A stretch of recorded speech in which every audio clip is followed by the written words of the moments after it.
New recycling programs are adding costs and confusion for cities in the northwest suburbs. As Kevin Miller explains, they're hoping to change that in the next year. If you live in Hennepin County, you may have noticed that your recycling bills went up lately. That's likely due to organics recycling. With organics recycling, food scraps, paper products, and pizza boxes are diverted from the regular trash stream. Instead of going to a landfill, it ends up at a recycling plant like the transfer station in Brooklyn Park. We need to meet this state goal, and 75% of what is generated as waste needs to be diverted for recycling or composting. It's a very aggressive goal. The county says every city has to offer organics recycling, and due to state law, every person is paying for the service even if they don't use it. That's led to some anger from residents. Why do we have this charge? I can't afford this charge. Why are we having to pay this when I can't afford other things? Tim Pratt, recycling manager for Brooklyn Park and the Hennepin Recycling Group, says the process hasn't always been transparent. Hopefully it's a line item on your garbage bill so that you see it as a separate charge. But again, we as a city are not allowed to regulate the billing practices of garbage haulers. Adding to confusion, many cities have multiple waste haulers.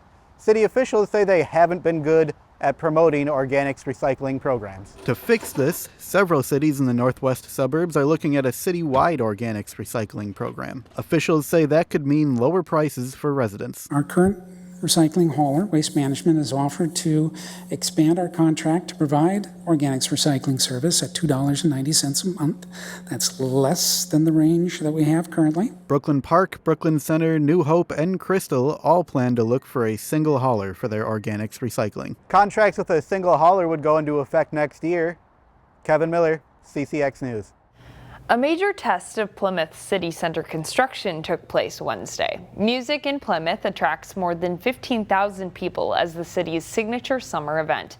It takes place at the Hildy Performance Center, which is now more difficult to access due to construction on Plymouth Boulevard. Some attendees who traveled to put down their blankets Wednesday encountered detour signs.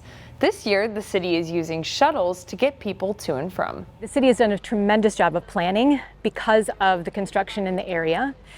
Plymouth Boulevard is closed down, but that shouldn't deter anybody from coming and having a great time tonight. Oh, the fireworks are the best. I'll be bringing my dog. He's a sight hound, and last time when I brought my dog, it was his favorite part. The Plymouth Boulevard project will add roundabouts and improve crossings for pedestrian safety. Construction will last into fall.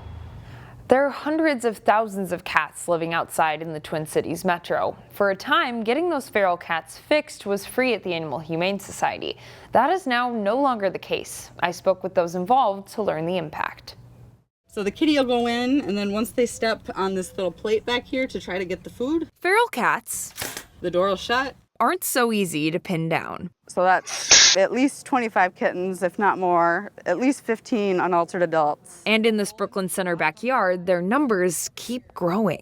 The cats aren't thriving, and neighbors can't keep up. They frequently see cats traveling. That's where independent trappers like Delaney Alexander come in. It's just basically people like me who do this on our own time, on our own dime. For Alexander, catching cats is a passion project. What you doing? She's a member of the Trap Neuter Return community. They catch feral and semi-feral cats, take them to get fixed, and then release them. And now, after a year, I've gotten over 200 cats fixed. And yes, she only started a year ago. We're not large organizations. We don't have a ton of support or followers necessarily, so it can be challenging. But it's like, I'm not just gonna let the kitten die, so I'm like, I'll put it on the credit card. But this work could soon cost her more than it already does. For the last 10 years, Animal Humane Society in Golden Valley fixed those TNR cats for free. They're doing really good work, and that work is important.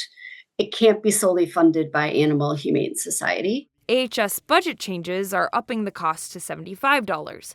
CEO Janelle Dixon says it needs to spend some of that money elsewhere. TNR is one service that we provide, and our goal with the resources that we have is to do the most for the most animals in the community. But Alexander feels this decision isn't right for cats or the people who help them. Being asked to, now cover the cost of a once free program is just impossible and out of reach for all of us, I think. Still, she continues the work. even though she worries now the resources won't be enough. Pet Project Rescue is holding a fundraiser to pay for trap-neuter return care. They say it will support independent trappers like Alexander. We'll share a link to that fundraiser at ccxmedia.org. A Maple Grove resident is teaching others about a shrub that's proving to be a thorn in nature's side. This one is a female plant, so the berries the birds will eat them and then drop them and make more buckthorn. Mary Parenteau is helping lead an effort to rid nature of buckthorn. The invasive shrub spreads easily, choking out native plants. Parenteau doesn't want to see it take over forested areas. That's why it's been a big focus of hers in her more than 3 decades of service on the Maple Grove Arbor Committee. Those efforts ultimately led to a nice surprise. When they first started talking, I thought, oh, that's pretty cool. And then I found out it was me. The Maple Grove Rotary Club honored Parenteau earlier this year with the Paul Harris Community Service Award. And the surprises didn't end. Due to her volunteer service, Parenteau found out she will be Grand Marshal of Thursday's Maple Grove Days Parade. In addition to Maple Grove Days, Robbinsdale's Whiz Bang Days also takes place this week. This year, residents can celebrate the start of Whiz Bang Days at historic Graeser Park, a 3-year preservation effort at the park, including restoration of its iconic beehive, wrapped up last year. To celebrate, the Robbinsdale City Band, which dates back to 1906, will perform a 1-hour concert starting at 7 p.m. Thursday. It's about 2 weeks until sub-state playoff time for local American Legion baseball teams. Chaz Moots has highlights from a North Hennepin League game. Champlin Legion baseball 9-4 on the season so far, at home taking on Andover. Bottom one, Paul DeLong, big swing out to center field. Colin Gravenick makes the catch, but Chase Oxborough takes up from third.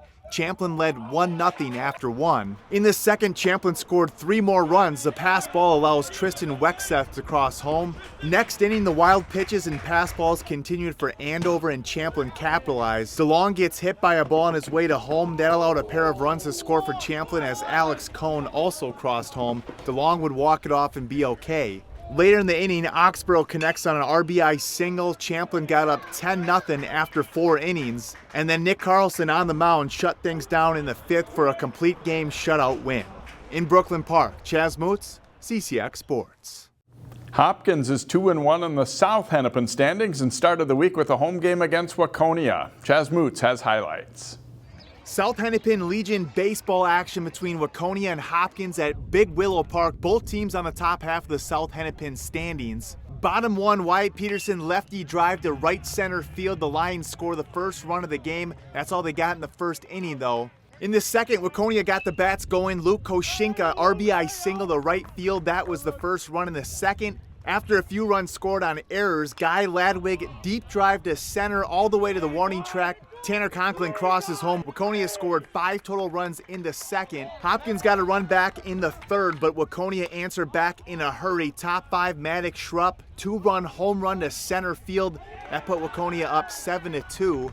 The Lions kept chipping away though. Bottom 5, Peterson with some more production at the plate. Check swing, ball lands just inside the third baseline. Hopkins pulled within 3 runs heading into the bottom of the 7th. With runners on third and second, a wild pitch allows Blake Harder to score. Hopkins down just 2 runs, tying run at the plate, but Schrupp gets Joe Schaefer to go down looking.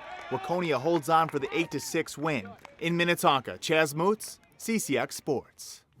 Bronc-busting bull riding fun returns to the northwest suburbs this week at the Hamel Rodeo. Here's a preview. It's shaping up as another big year for the Hamel Rodeo. Ruth Nicolaus gives us a preview. 43rd annual rodeo for Hamel at Corcoran Lions Park. Things look good. Things are going on target, on schedule. We're going to have lots of fans in the stands. It's going to be a good year for rodeo. 22 states, I believe, and 1 province represented by our 330 contestants in everything. Bareback riding, bull riding, steer wrestling, team roping, you name it, we've got it. And yeah, there's some big names in there, and they're all after the same goal. Earn money, try to get to the National Finals Rodeo in December where the PRCA's World Championships are determined.